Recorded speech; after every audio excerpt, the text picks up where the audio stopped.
something I feel like women really have trouble with, is realizing that their pleasure is just as important. And like waking up, looking in the mirror, being like, I am beautiful, I deserve pleasure, I deserve to feel good, and just rewiring our brains to think that we are worth it.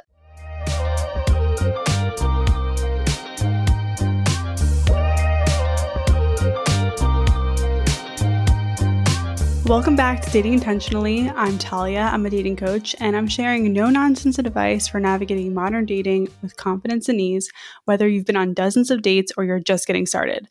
I believe dating can be fun, especially when we feel confident in the bedroom, which is what today's episode is all about.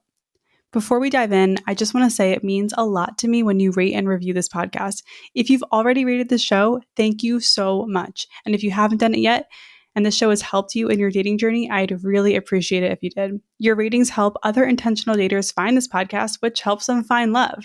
You can rate this podcast on Spotify by tapping the 3 dots under the cover art. And if you're an Apple Podcast person, you can do this by scrolling down to the bottom of my podcast page on the app and leaving a 5-star rating and review down there. Thank you in advance. Okay, so I had the pleasure of talking to Abigail Jensen, the founder of Vibe Slut. You may have seen her on Instagram at Vibe Slut giving tips on how to be on top during sex or how to eat a banana, which is the Instagram safe way of talking about oral sex. Abigail is all about pleasure positivity. She aims to help women and people in general embrace their bodies and the right to enjoying themselves and experiencing pleasure during sex. On her site, you can find workshops that cover how to increase your libido, how to orgasm, and fun stuff like that. Also, she just started a brand new podcast called Rat Girls, where she and her close friend Gracie discuss dating, sex, and relationships. So if you like this conversation, you'll love Rat Girls. During our conversation, we talked in depth about how to talk about sex, whether it's with someone you just started dating or a long-term partner. We talked about how to feel confident in the bedroom no matter what your experience level is. And we got into how to troubleshoot sex with a partner, meaning like when something just isn't clicking, but you want to get it right. At the end, we answer a listener question about ED and having anxiety before sex. So let's get to it. Hey, Abigail. Thanks so much for coming on. How are you? Good. How are you? Thank you so much for having me. I'm great. I'm so excited to talk to you today. You've been on my list since I knew I was going to have guests on. I was like, I need to talk to the founder of Vibe Slut. Stop. I am so honored. I'm like, same with you for like our podcast. I follow your advice so stringently. The word, what is the right word? Strictly? Like, I don't know. Strictly. Yeah. Me trying to sound smart and don't know the word I'm saying. So like every post you post, I find so insightful, giving people a way to date while respecting others and themselves. Like, it's really cool to see. I really appreciate that. So speaking of dating, I am going to kick this off with a Hinge prompt for you. So what is your answer to this Hinge prompt? Okay, it's what I order for the table. Ooh, it's so funny because I haven't been on Hinge in so long. One, because I'm in a relationship. Okay, but they're good icebreakers. Let's be real. They're really good icebreakers. And 2, isn't it so hard to create prompt answers? Like this is like, and I'm really putting you on the spot here. Yeah. Yeah, I'm just buying time right now, actually. I'm like, aren't Hinge prompts hard to answer? What am I ordering for the table? I'm on a journey of like trying to eat as many carbs as possible in winter because it's making me feel like a bear, like hibernation. I'm like building up. I'm cold. So I'm like, I would order some French fries for the table. I just started eating dairy again. So I don't order like if they had anything involved, like some chips and queso for the table. Yes, I would just you're getting the party started. I like it. Yeah, I'm ready. I'm like the carb girl. I'm like ready. Like we're having a good time. We're not here for a long time. Yes, this is like the crowd pleasers. Like everyone will be excited for chips and queso on the table. I love it. Yes. Yeah. Well, thank you for that. I appreciate it. You know what? If you got back on Hinge, you would do really well. Okay. Thank you so much. I'm glad. I know you're engaged, so obviously you're off the market. Okay, so I read on your site that you started Vibe Slut after discovering some of your girlfriends, they had never had an orgasm before. Did you fire up Instagram and start Vibe Slut like that night? Like how did that happen? Really? I heard this story from my friend who was saying that her mom, they were in the car together and her mom was reading something on her phone. And her mom all of a sudden goes, "What's a clitoris?" And like had never heard of a clit before. And my friend was like telling me the story because she knew I was so passionate about orgasms and stuff like that. And I was like, there are women out there who don't know what the clit is. Like, okay, I gotta get out there and start talking about this and start spreading the word on the clit and how great Yes. orgasms are. Everyone should know what the clitoris is. I know Everyone. our sex education is. Well, that's awesome. I mean, you have an amazing platform, and I know you've had a career in TV and you've pursued many things. But did you see yourself teaching workshops about how to be on top? Like, is that when you started Vibe Slut? Is that what you saw yourself Not doing? at all. It's so funny, like where life takes you. Teaching my BJ workshops, teaching them how to be on top, how to orgasm, just trying to help the people. Yeah, no, if you're listening, like please go to at Vibeslut right now and just like look at the videos of how to eat a banana. It's amazing the way you've gotten around Instagram's like rules or whatever. I They're, know. sketchy, just like kind of low key rules about not talking about sex or using the word sex or anything. Totally. You have to be so creative. And it's bad because now I've kind of started censoring myself in real life. So I'll say to my partner, like, do you want me to eat your banana? He's like, please, for the love of God, don't say it like that. You can't bring work into the bedroom. Come on. Yeah, exactly. Well, it's hard because my work is the bedroom. That's true. That's true. Oh my God. That's true. Sorry. You guys are engaged, right? Yes. So we met on Hinge. Oh, nice. Did you beat him before, after, during Vibe Slut? Like, what was the timeline there?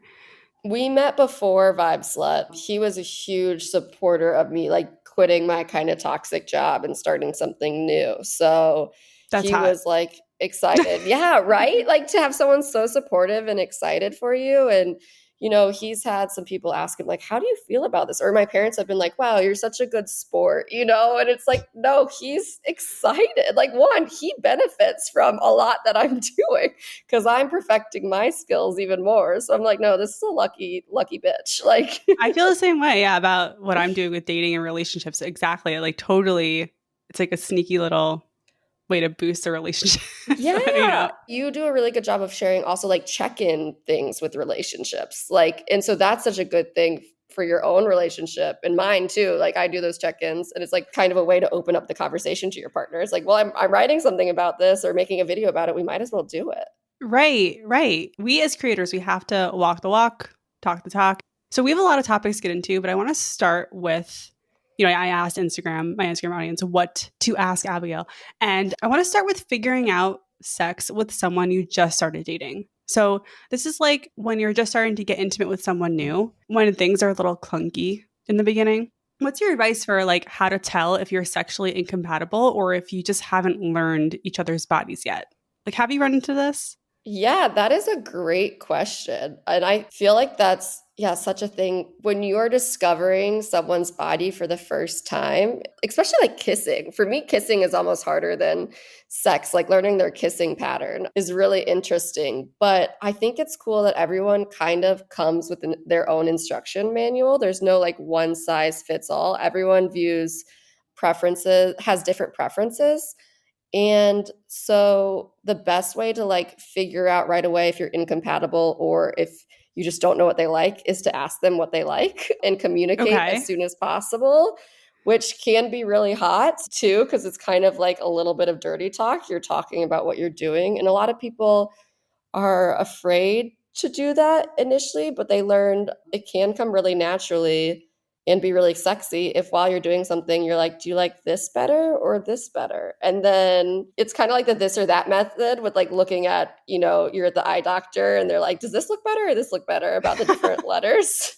I You're love that. trying that on their body and with their pleasure. And if they're doing something to you that maybe you don't like, you say, hey, what if you tried this way instead? In a non-judgmental way. And once you get to the ways that you guys both prefer sex, if it's amazing, that's so great. And if it's still not compatible, then you're probably not sexually compatible. This is great. And I want to break this down a little more because I feel like it's like this is one of those things like most of what we talk about, which is easier said than done. So it's like if I've never talked to any partner about this before and I'm hooking up with someone new and I really like them, there's so many things going through my mind. I'm like, I'm scared if I speak up, they're going to be turned off. I don't even know how to direct someone.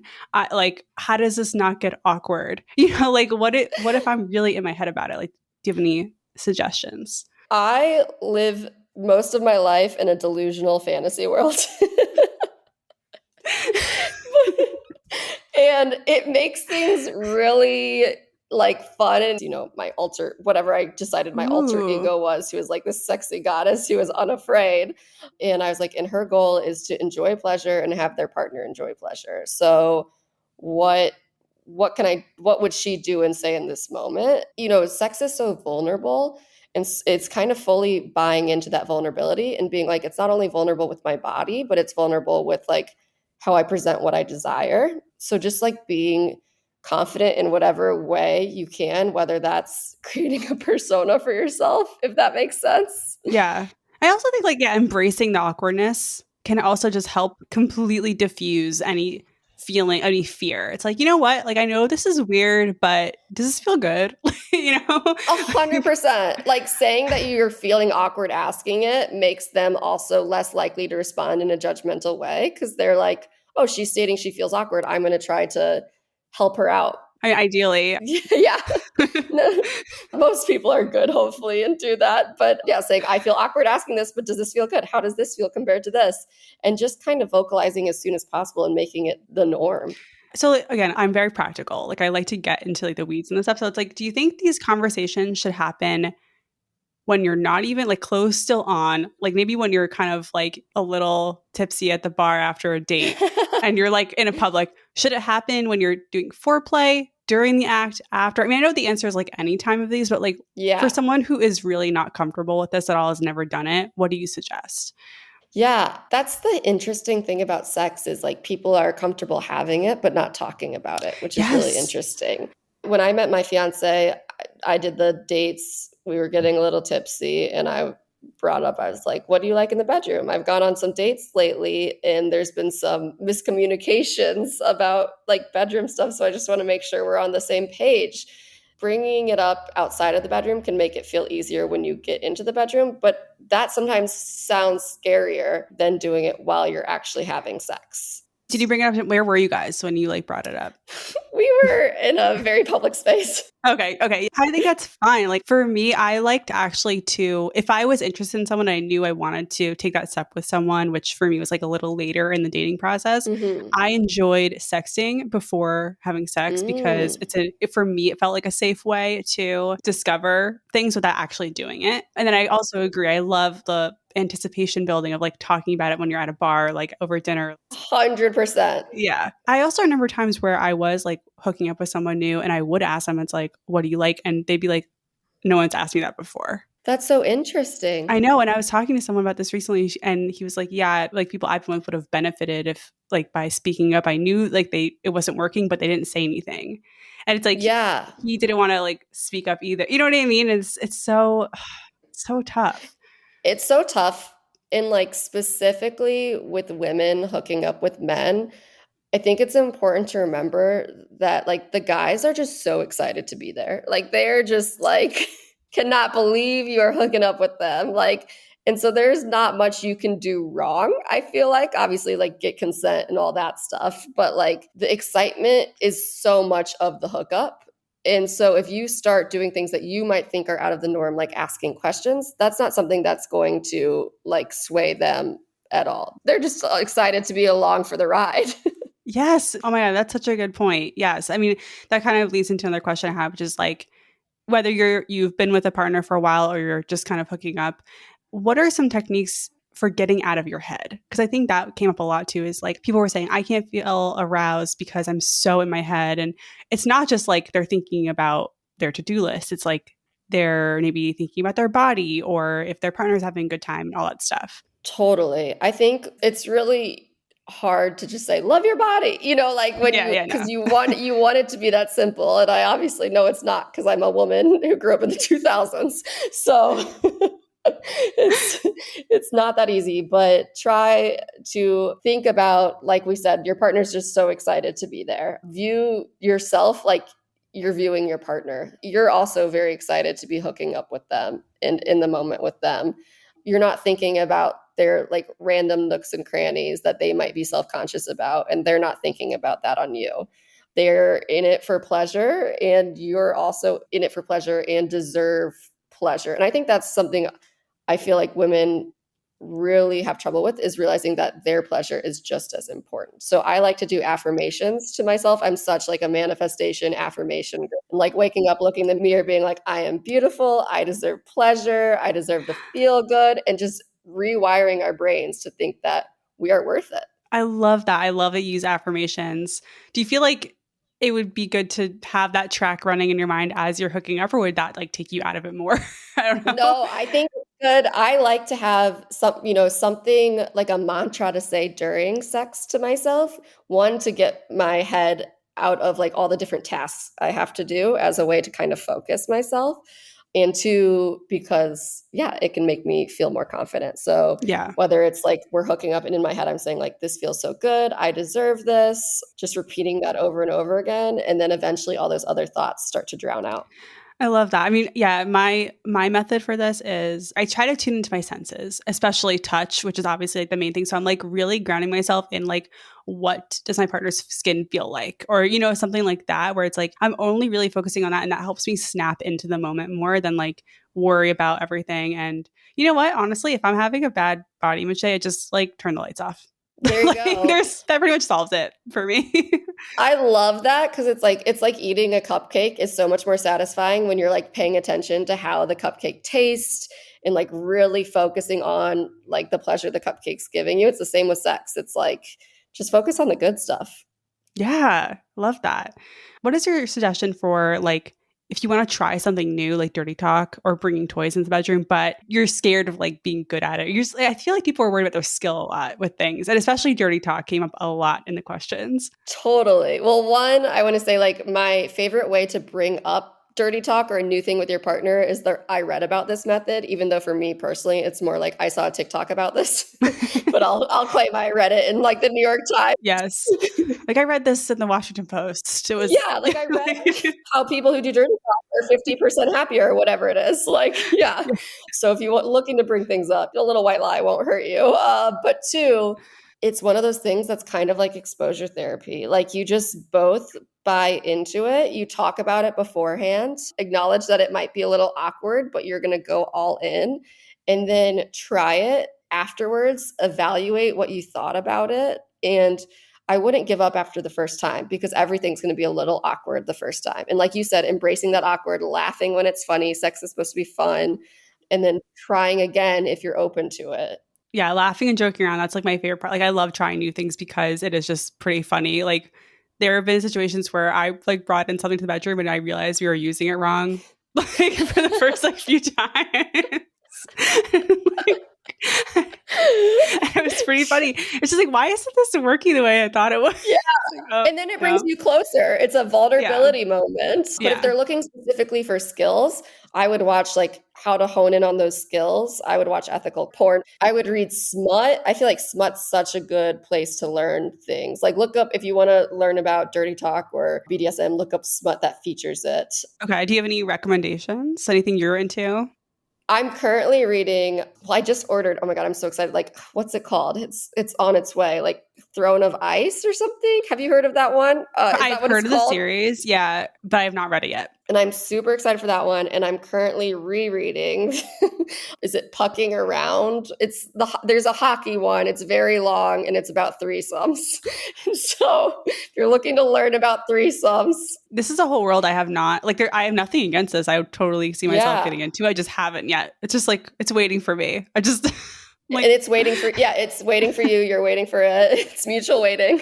Ready I love whenever. it. I want to switch gears a bit here and talk about what I want to call sex troubleshooting. Oh my God, love. When you're with the person you're dating, whether it's new or you've been dating for years, and they're just you need to make some adjustments. Like there's Mm. attraction, but and you enjoy them, but something's off. Like you're not able to orgasm, or you're not into something they're doing, or like whatever they're doing just isn't doing it for you. So Did you go through this at all with your fiance early on? Oh yeah. I think, well, especially because like in the beginning of relationships, no matter your desire type, spontaneous or responsive, in the beginning of relationships, you feel really high sex drive because there's so many hormones.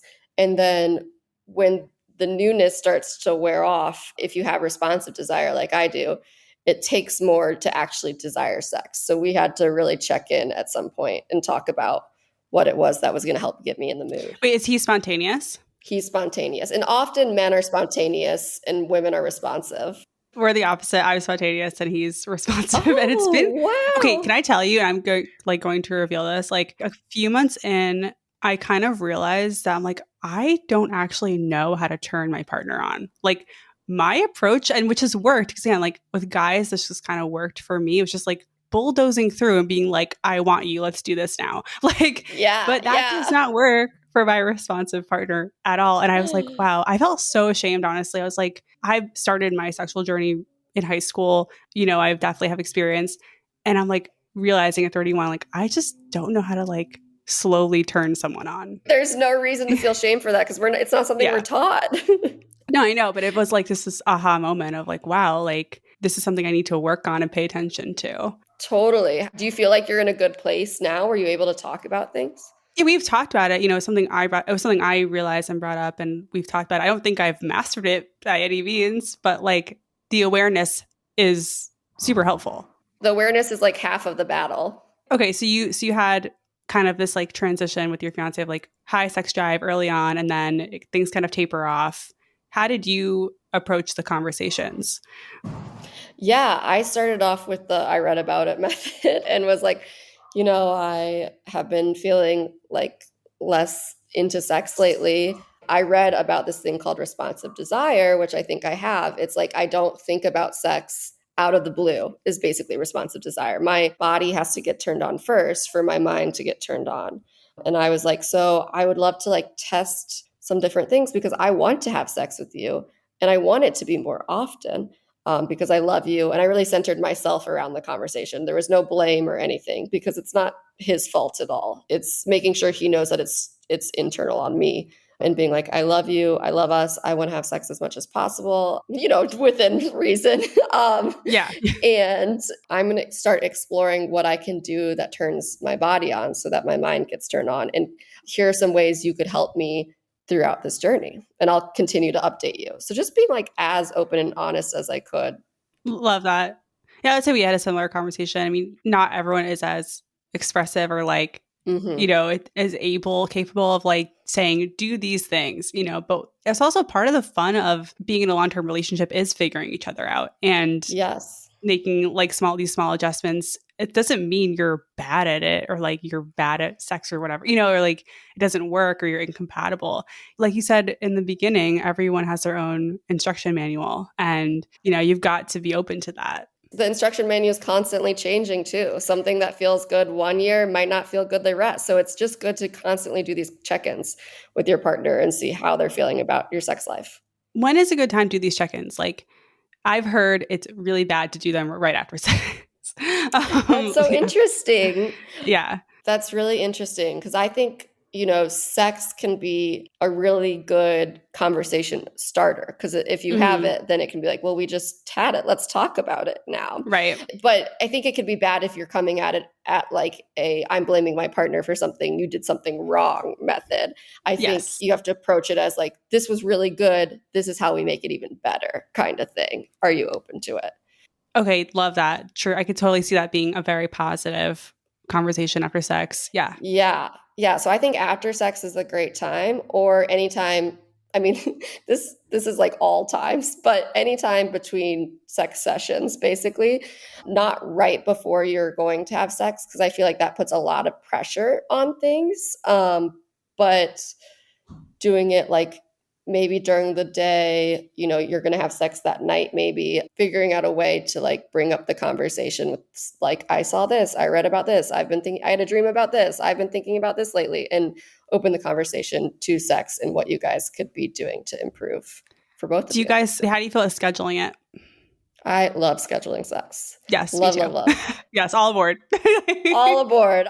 Big fan. I know some people think it sounds like clinical, but if you think about it, when you were starting to date, you were scheduling dates, and those at some point turned into basically scheduling sex. Like you knew you were going to end up having sex on these dates, most likely. You were all ready. Like I was showered, my legs were shaved, like I knew I was going to see him and we would end up probably hooking up. And that was still okay. That was still really hot. It's no different than that. The only difference now is I live with him. So sometimes I'm not showered or I smell bad. And so I rather like plan for it like it's a date where I know I can be my most comfortable. Yes, I agree. I mean, I have a higher sex drive. I'm like the Hmm. spontaneous one. Like it has completely alleviated my anxiety around like when we're going to do it. Like I know we are going to do it at least once a week. It's just like we have the date, it's on the calendar. It's like it's there, and That's obviously we so don't have great. to at that time, and obviously we can do it more or less. But it's like it just really soothed my anxiety around it. And it builds anticipation. It's like, it's sexy. Like texting can build up to it, some sexting, just anything to add to the experience. Yeah, I'm a huge fan. So back to the troubleshooting thing. What if your partner is the one that feels more anxiety than you? How can you make them feel more comfortable and support them? Yeah, definitely. This is a huge one. I think that one, making sure that you express that you want them to enjoy their time. It doesn't matter how long it takes, it doesn't matter what you have to do within the realms of your consent. Yeah. Yeah. You are there to support your partner and just making that as abundantly clear as possible and also complimenting your partner. Like compliments go a long way. And guys And rarely so get compliments. yeah, it's Like, really crazy. They deserve them. Like they deserve to feel good too. So yeah, complimenting it in the bedroom while things are happening, that will also just turn them on even more and before to make them compliment their abilities and like the way they look, the way they smell, all those things. I agree. This is a time for an ego boost. If they're feeling any kind of anxiety in the bedroom, like this is when you want to show, like, I'm here for it no matter what. The better people feel, the better sex they're going to have. Yes. So, what's a good way to communicate boundaries or giving direction without killing the mood? Like, is there a way to do it without making it feel like I can't do this anymore? Like, get off me. Yeah, totally. That's a great question. I think one, always staying positive about it and making it about yourself using I statements so they don't internalize it or don't feel shame around it. If it is something that you could bring up first, like maybe you're trying to take things slow with your partner, it could take off the pressure within the actual moment to say Yeah. like, hey, like I'm taking things slowly, like this is the point I'm comfortable getting to and I won't go further than this, and then they know not to expect more in the actual time you guys are hooking up. I didn't do that in my dating journey.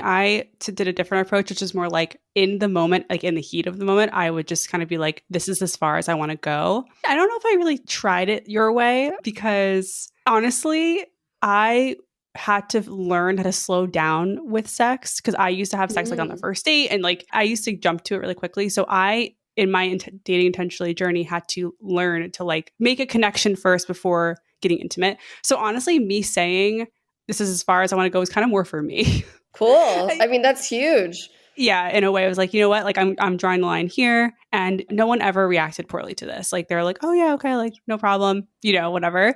And if they did push back, that would be it. Like, I'd be like, no, Right. You're yeah. you're showing your true colors. I don't want to be with you. I'm so happy to hear that though. And what would you say in the moment exactly? I literally just be like, this is as far as I want to go. That's my line. Yeah. Great. Yeah. When Johnny and I first were getting to know each other and like I invited him for dinner and, we started fooling around, he was like, oh, I have condoms like in the other room. I was like, oh, I'm not having sex with you. Like I just said that to him. That's great. and, and like we fooled around. It was fine, but it was pretty like at that moment, it was like, okay, that's the moment I'm going to say like, oh, don't expect sex right now. Yeah, yeah, Yeah. totally. And I think that's like good, like laying those boundaries. He was fine. Like obviously, like you said earlier, he was just excited to be physically intimate in general. Totally. And it's like you can totally do what you want on the first date, but stuff like that does leave them wanting more. Not that, No, that wasn't my MO, but yes. yes, yes. Not that you were like trying to play games or whatever, but it is just Yeah. a fact that it can prolong the excitement in the beginning of a relationship. Yeah. So I feel like a lot of people feel like giving feedback and direction is basically saying, you're not good at this. So what's a way we can reframe that? Yeah, I think that's great. It's great to make it about yourself and use the I statements like we talked about, but also being like, this feels good when you do it, but I think I'm more sensitive in this area of my clit or whatever. What if we tried it this way? And to Right. know what you like and what actually does feel really good for you is to test that out on your own, and then you're confidently able to bring it to your partner. That's really, really important. I feel like it's hard to, you can't give direction if you don't know what you like. I like showing my partner what I like. It's either me doing it to myself or it's literally taking their hand or their body and like showing them what I like. So sexy and like a big turn on for them. That's yeah, that's another really great way to do it. Hands on or hands wait, what is Hands it? on. Hand on Yeah, no. experience. Yeah, yeah. Yeah. People listening, please don't be shy with direction because like they're going to feel more confident, right? When they know what they're doing. Like they want to please you. They want to know they're making you feel good. And often I feel like women feel pressure, fake orgasm to try to like appease their partner, but no fake O's in 2024. I Like, mean, guilty as charged in the past. yes, definitely Yes. been guilty. Could win an Academy Award for some of my orgasms. Like, but Oh it's my going to God, be that's that much more satisfying for your partner and for you, obviously, when it's real. yes, 100%. Okay, what about when you're asking for something like you've given them direction, but they're not doing it? And I have definitely experienced this. Like, let me tell you about this one time. I was with this guy who was really hot. This was early on in my dating journey, and I really did want to hook up with him, but he just was going way too fast. Like, way, way, way, way too fast. And I just kept being like, slow down, like, please slow down. And he wouldn't. And I'm like, and it just, I Wow. couldn't stop. That was it. Like, I didn't see him again because I'm like, you can't take direction, dude. Like, this isn't fun for me. One, jackhammering is almost never the answer. And two, I think you did the right thing. You learned that he wasn't going to take direction, and you were just like, okay, I'm out of it. I think the only other thing you could have done is maybe try to talk of it about it outside the bedroom and communicate like, hey, like I was communicating to you, like slow down. I think that would have made it feel even better for me. But it seems like he was already not receptive.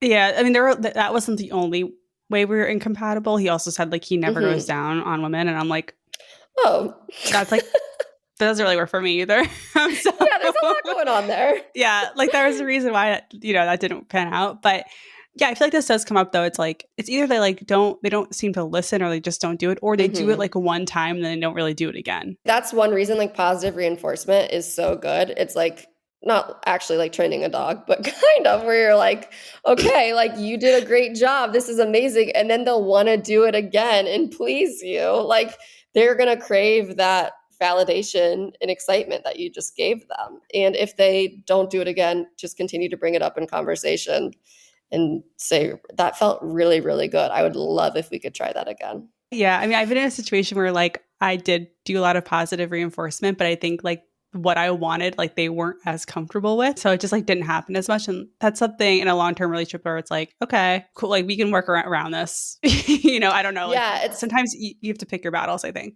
totally. You have to make sure you're both obviously like on the same page and comfortable with whatever the act is that you guys are Yeah, doing, and have those conversations in a way that doesn't pressure either one of you. And it's kind of always the person who is uncomfortable with it is always going to win out because you don't want anyone to go into something feeling uncomfortable or pressure. definitely. And what about like if they're putting in a lot of effort and they're really trying, they're doing everything right, but the O is just not happening? What are your tips on how to get there? Yeah, that is one. Love that your partner is trying because Yeah, like that is amazing. Participation trophy is still a trophy, you know. But I think it's interesting because I preach so much about like, yes, getting an orgasm is so amazing. And it is. But in doing so, we don't want to forget about like the journey and how pleasurable sex can also be when there's not. And sometimes thinking about the end goal can put too much pressure on. So I think just like enjoying the ride of the pleasure is a huge thing. And that will take your pressure off of you. Also, I would test to make sure that what your partner is doing, you can orgasm on your own with, because it might be something you're not compatible with, especially if it's penetration, only like 5% of women can come from penetration I alone. can't. Yeah, Yeah. yeah. And so it just Like, might not be something that works for your body, and that's yeah. totally okay. So make sure you really know what you want. And then I think like just keep trying new things. Like that's the fun part about sex. It's like continuous exploration with your partner, and that just builds even more intimacy. Hopefully this is helpful, but like in my experience, like I have a lot of experience. I didn't really start regularly owing until I brought toys in the bedroom. It kind of takes the pressure off them and me even. Hmm. Like it's like I know this is going to be accomplished if we use a vibrator. Totally. We know I'm a slut for vibes. I'm a Yeah. big Yeah. fan. Yeah, so Um, exactly. So like I don't need that every time, but it's like a nice fallback where if just like for whatever reason things aren't clicking, it's like, you know what? I have this. We're good to go. We both get what we want, and yeah. Totally. I think it's like finding your most reliable way to orgasm is really helpful. And for me, same thing. It's like a clitoral, oh my God, I cannot talk, stimulation, like vibrator is like the fastest, easiest way I'm going to O. So if there's ever a time I'm feeling like I can't get it in another with my partner, it's like, you know what? We got this backup. It's all good. Everyone's enjoying themselves here. Yeah. When it comes to sex, what do you hope to see more of in dating culture, if that makes sense? Like what do you hope to see more of your audience doing when it comes to sex and dating? Totally. I think one, talking about it, like we're saying, so often people feel comfortable having sex but not talking about sex. I would love for it to be super open. Everyone feels totally comfortable and okay communicating their needs, what feels good for them. And then two, I would love for everyone to like do their affirmations, feel confident, feel like they deserve pleasure, and know that, it's not about putting on a show for the other person. It's about actually being in the moment and feeling good.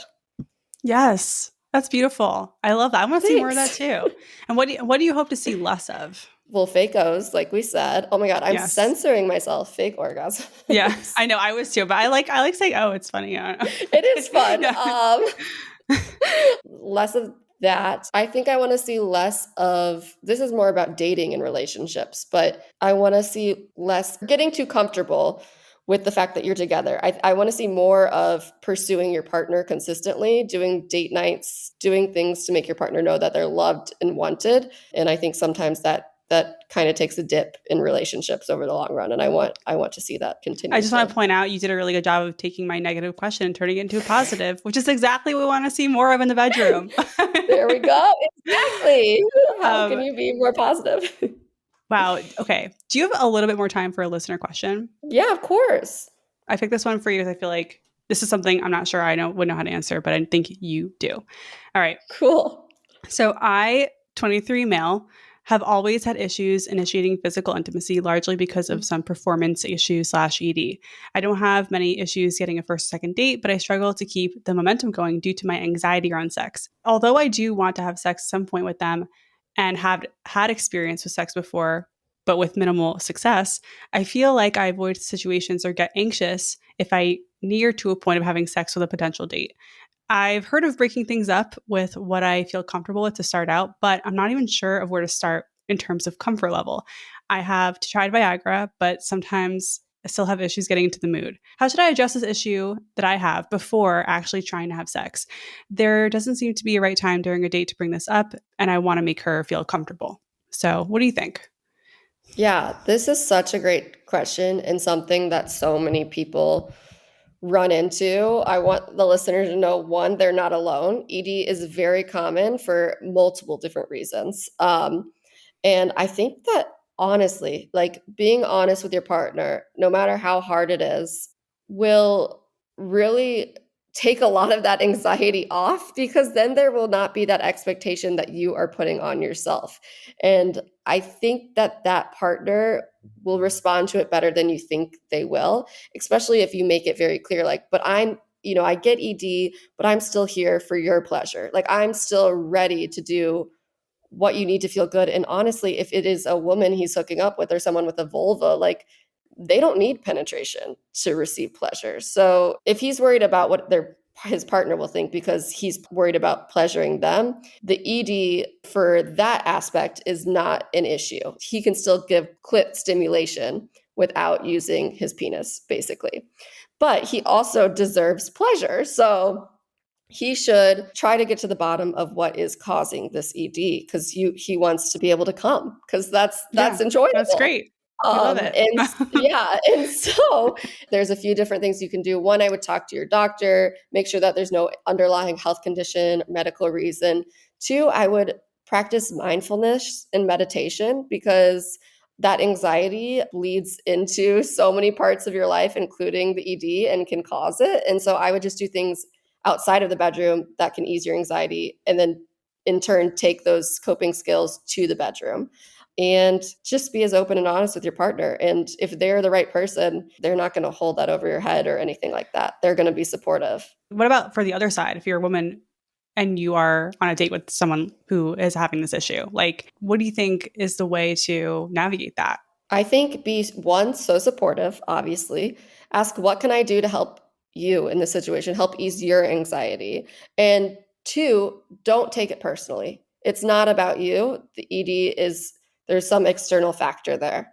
And just like go through this journey together, and be open to, sometimes it will end in a happy ending, quote unquote, and sometimes it won't, and that's okay. It's a lot of pleasure is about the path to get there. Right. And connection and like being in the moment and all the other stuff, Yes, that it's not like just, yeah, like P and V, like, yeah, totally. totally.